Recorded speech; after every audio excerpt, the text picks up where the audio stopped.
Ooh, Bad Larry.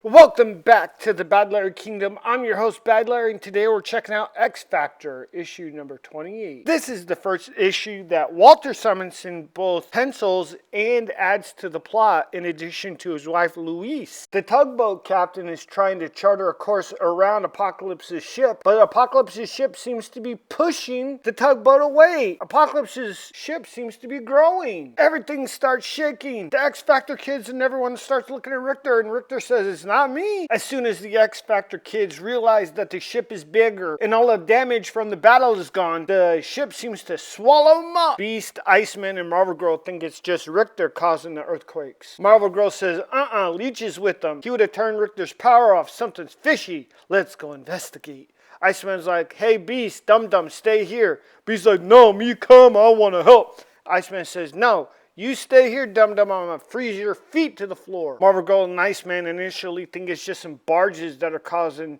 the ship to rock. Marvel Girl and Iceman save the tugboat and the tugboat crew, even though the tugboat crew are some mutant haters. Marvel Girl tells Iceman, "Don't worry about those haters. Worry about where those kids are. I thought they were on the deck." Suddenly, the ship transforms and attacks Iceman and Marvel Girl. Cyclops, in his human disguise as Scott Summers, is on the way to the airport to go visit or find his son, Nathan Summers, and possibly Madeline Pryor, when he overhears that his ship has just attacked X Factor. Now he has to make a choice. Is he going to go back to his team or continue on his trip to go find his baby? Cyclops doesn't want everybody in the public to see what's going on with the Apocalypse's ship and his team, so he blasts that TV, makes it spin. He makes a decision. He runs out of the airport and says, "Take me to my ship. My name is Scott Summers, a.k.a. Cyclops. I'm a celebrity around here. Take me to a helicopter. I'm going to fly out of here." The ship seems sentient. It's dropped all the X Factor kids together, but somehow filtered out Bubblegum Head Arthur. Arthur is thinking so hard he looks like he's going to crap a brick. Boom Boom uses her mutant ability to create bombs to get the X Factor kids back together, and Arthur uses his mutant power to give the kids a signal to let them know where he is. The Beast hears too much commotion. He knows that he must break out of these shackles. He says, "I'm stronger than normal. I can snap out of here." Meanwhile, Marvel Girl is trying to hold her own while the ship has Iceman locked up. The Beast enters the chat, destroying a Gatling gun, shooting at some reporters, which causes the ship to lose its focus and allows Iceman to break free. Beast and Iceman and Marvel Girl are now fighting the ship. The ship is trying to entangle the Beast. Rocket launcher kablooey! Cyclops takes out those rocket launchers. Those helicopters weren't reporter helicopters.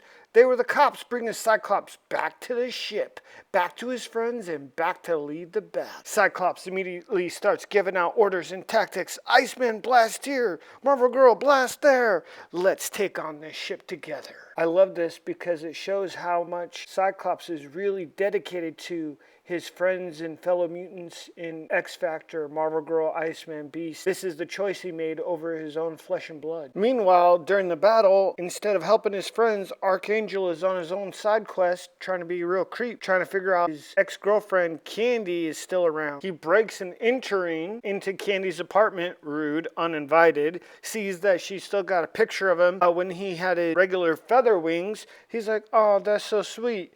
Then he sees there's a dart. Something must have shot Candy, incapacitated her. Now he's on another side quest to try to find out who did this. And where did they take Candy? Back aboard Apocalypse's ship, X Factor is fighting the sentient ship. Cyclops blasts one of the mechanisms that's attacking them, but the smart bombs are on their way. Jean Grey tells Cyclops to duck. Marvel Girl uses her telekinesis to smash the smart bombs together, saving Cyclops. Iceman freezes the launch assembly together, while Beast launches a missile at the frozen assembly, destroying it. In the last panel, during a break in the battle, Marvel Girl tells Cyclops, "Hey buddy, you can't keep running off like this every time we got a personal problem."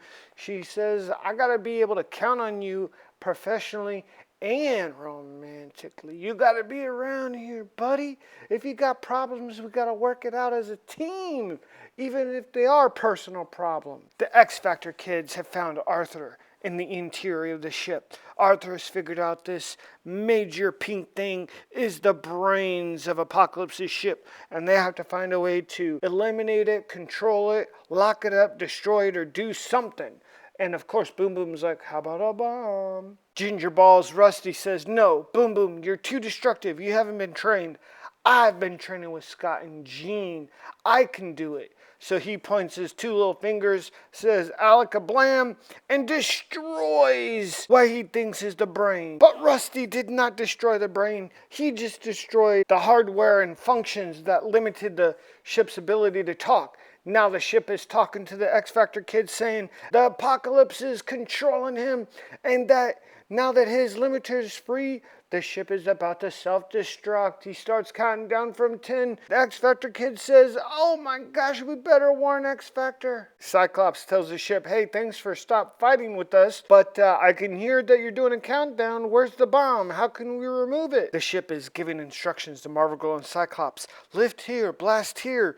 But Apocalypse still has too much control of the ship. It's repairing itself too fast. Iceman thinks, oh no, there's not enough time. I'll just try to freeze the ship. The Beast does his best Incredible Hulk impersonation, blasting through the ship, grabbing the bomb. Marvel Girl grabs Beast and the bomb, launches him up. The Beast launches the bomb into the air. 2, 1, the bomb explodes well above the city. X Factor has saved the day. Shortly thereafter, the ship tells X Factor where they can find the X Factor kids. As Cyclops blasts through the last door to save the X Factor kids, he realizes that this is his real family.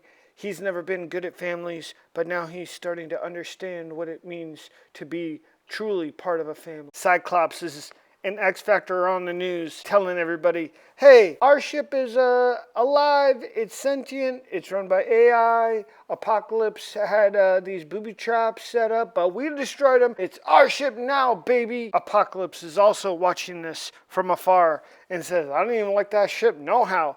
All right, Caliban, it's your turn. Let's get you transformed. Meanwhile, at a trendy bar in Manhattan, all the girls inside the bar are swooning over Iceman and Cyclops. And some dude in the blue jacket's like, oh yeah, well if I had mutant powers, then y'all would be all over me too. And Infecta, this lady with the updo and red lipstick says, oh yeah, you want some mutant powers? Why don't you come with me, big boy, and maybe I can hook you up and you and I can take over that ship. That's what I really want. So stay tuned for issue number 29 coming out. We're going to meet Infectia, a deadly lady with a passion for unusual things. You wouldn't want to be one of them. So make sure to comment, subscribe, and like this video. See you on the next one.